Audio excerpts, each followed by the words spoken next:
Hello everybody, and I think this stream has started. Is the stream on? So yeah, it looks like it's on. So today we will be walking through my mlib library and some features that you can I would say some very good features that come alongside it. Okay, so we'll open up mlib here. It's very easy to open, to see the code. You can just copy paste it, all the file, selected files that you want, or so you could do that, or you could just download it from GitHub, or you could just copy paste all the HTTP files.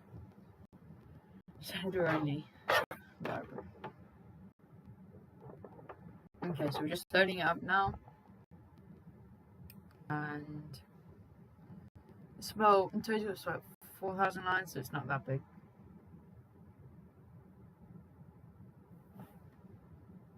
Okay, so what we're going to first look at, so you can see all the files here, quite a lot. It took me a while to develop this library, but it's very fun in doing it.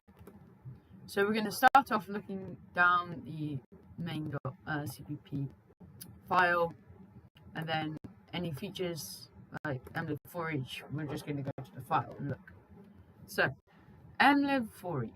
So in order for this to use mlib for each, we have a tuple, and you can have it lots of different types. And then here we've had 42C true and 3.142. So for each, we pass in a lambda as a non-type template parameter, and this takes an element. So for each gives back the user one element at a time. Then you can just print that element, and the way the user gets that element is through a lambda. Then you can pass in the tuple as a just runtime parameter. Well, that is a context for function. So, yeah. For some reason my screen's very laggy today.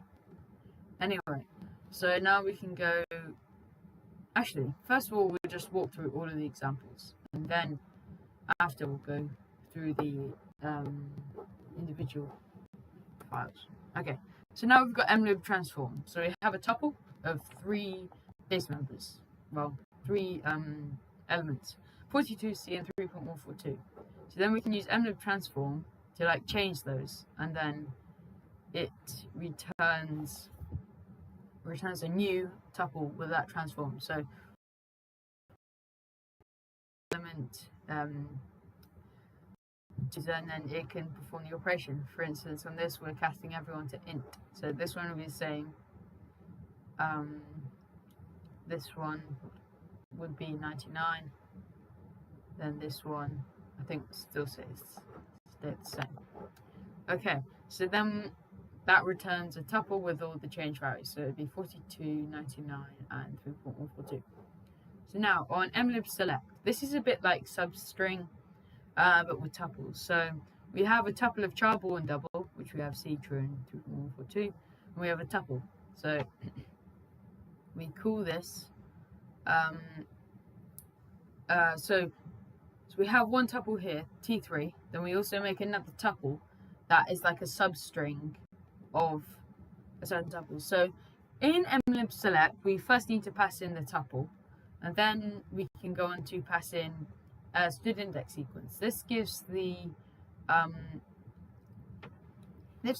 elements that you want to select. So for instance, on this one, it would be the first element and the second element. So it's a range, so 1 to 2. So that would be true and 3.142. Then we can for each again and print them out. It's very useful for a tuple. Then compile time while. So this is basically just a while. No, context for a while. It's just while at compile time. So you first of all you pass in the starting value for say you did for int I equals 0. The starting value for I is 0, and then the condition no, sorry. So the condition and the operation are in the second lambda. So we increment t, and we also so the condition that we need to for the loop to be running, we need to return if t is less than 3. So then then the actual operation is in the third lambda, which is std out hello. Then the final one is the increment. And similar here, but this is the limit of recursion that you can do in C++. So this is the minimum you can do, because otherwise, like, here's that's in two elements. I think it's with it. So now on to a very, very exciting bit after this one. So compile time while is basically compile time while is basically the same thing. So it's less than 5, but this is a better implementation of it. So we have the starting value, the condition, then increment, then the actual operation. So I think, so for best practices with mlib, I would say use compile time while over context for while. Then we have a bit of reflection here. So we have a struct foo, and it has 3 data members, int a, double b, char c. And then we have so we make an object with this, passing the values 42, 3.14, and c. I think you can see a recurring pattern of the data members that we used. And then, in order to get a tuple out of this, so we can return this foo object, but please note that this foo has to be a pod type, plain old data type, so it can't have any member functions or anything, just have to plain old data.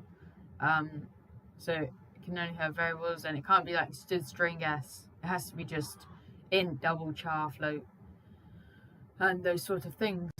So then we auto x equals mlib meta refl get.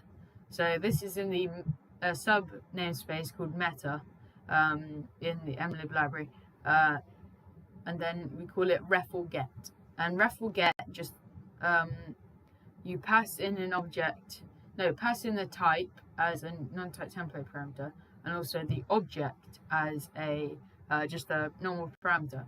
And then what we do is refl get turns this into a tuple, std tuple, and then you can use std get on it, and like to get the first element, second element.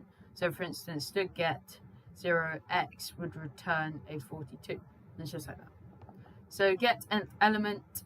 I think, first of all, before I move on, I think this tiny bit of reflection is actually really, really powerful, because we don't have any like actual reflection as such. We have structured bindings which make this all possible, because we can do foo. You can destructure a pod type, so that's like really, really powerful there. So now we move on to get nth element. So mlib get nth element, we pass in a non-type template parameter, which is the index at which we want to get the value. Then in the runtime, like between the parentheses, we pass in the like list of numbers that we want to find get the third element of. So it'd be 3.14 here. So, and we can see in the comment it returns 3.14. So now we can make a std value pack, and that's just like a non-type template parameter where it's easy to pass around like variadic amounts of data there. So we can pass in any NTTP if it's a like pod type. I think so. Int char foo. No, not foo. Okay, so now we're moving on to context per map. So context per map is just like a normal map, but context per. So for context per map, we pass as non-type template parameters. It's a variadic amount, so limited up to like I can't remember. Is it 500? You can get well anyway. So context per map is you pass for every std pair that you want, you just pass in an mlib member map, and then for the two variadic for the two elements for the two non-type template parameter elements that you pass into member map, those represent the pair, and they can be of varying types. They don't have to be. Doesn't have to be the int char, because you can see on the next one it's bool and int. So yeah. So that's how you make a map, and then in order to index or like on a map, but please note that not like std map. If you index something that's not there, it won't add another one. Just to clear that up. So you can search for an element so this will actually return 3.142 because this is the key, getting the key of true. No, the key is true and the value is 3.142. You got to make sure there's no like same keys, otherwise it wouldn't work. So map at mlib context per parameter true. So you'll see context per parameter used a lot in the code of mlib because it's just so it's really easy to pass a like context per value about. So then we get the value of true, which would be 3.142 because we use the map. And we can, instead of using it's quite verbose, mlib context per underscore parameter, we can just do context parameter z equals map dot lookup, and I think there should be a dot template here, but for some reason the compiler allowed it. And then we can output z. Okay, then we have tuple count, so we can count the number of appearances of something in a tuple. So we can use mlib countif, and then we have passed in a lambda, and it's returns a Boolean value, and that allows us to know if we should count it or not. Then that we pass in tuple count. So now pack find. So the first element here is the one we want to find, is the element we want to find. So for this one, it will return 0. 1, 2, 3, 4, 5. It will return 5. And for this one here, it will return 0. Because n does not appear anywhere here. Okay, so fixed. This is a fixed string, and this allows you to pass in strings at compile time. Okay, so this we need this type of string for mlib parse. Mlib parse is, I think, it's the biggest header file in mlib, and we have the result of branches, which is just, I'll go through it. So we have, first we create an mlib parse rules and then we pass in the non-type template parameter fixed, and we create the object. Then we use the dot if has character, and then we pass in h. So if this fixed string has the character h, we return well, I don't want an h. So if it did have an h, we'd go into this one, and if it did have an a, we would go back to this, and then if it had a space, it would just return. So this is like a good way of doing, like, say you're dealing with strings. It's like a much easier way than making a countif or findif a compile time. It's just easy to do this. Just pass it like that. It's a bit like ranges, but not. Okay, context per switch. I love this. Like, it was such a simple implementation as well. We use this thing overload, and you pass in, like, if you look up online, the overload C++ metaprogramming trick is very cool. Okay, so mlib context per switch. So we pass in the value we want to switch on, and then we pass in all the lambdas that we want, all the cases that we want. You can have infinite cases. Well, I would say infinite because I don't think I haven't tested up to infinite because you can't. So we pass in, so we pattern match on this basically, not pattern match, but okay. So for 0, it would look at the first lambda well, it would.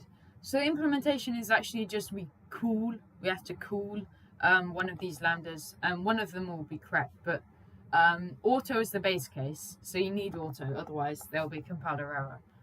And then, but it will first try and call the first ones, but if it doesn't appear, it won't print it. So then, well, so for 0, for instance, we'll try and call the first 3 here, and if it doesn't call any of them, so we'll go down here and see if they match. So we first of all, is 0 equal to 0? And it is, so we'll just print 0, and then we won't output do any of this. So it's very good, like you don't have to get, it's very fast also. So yeah, that's what I think is very good about that. And you can just do, for instance, I can do loads more.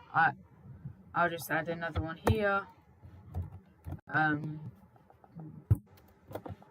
We'll just pass in a lambda here. Oops. Then we can. So, but note that you have to have context parameter as the argument for this. We can do true.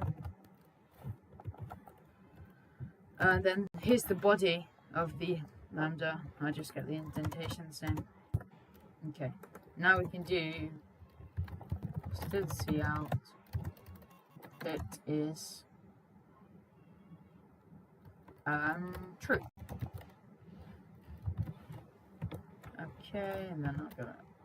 Then we need a semicolon.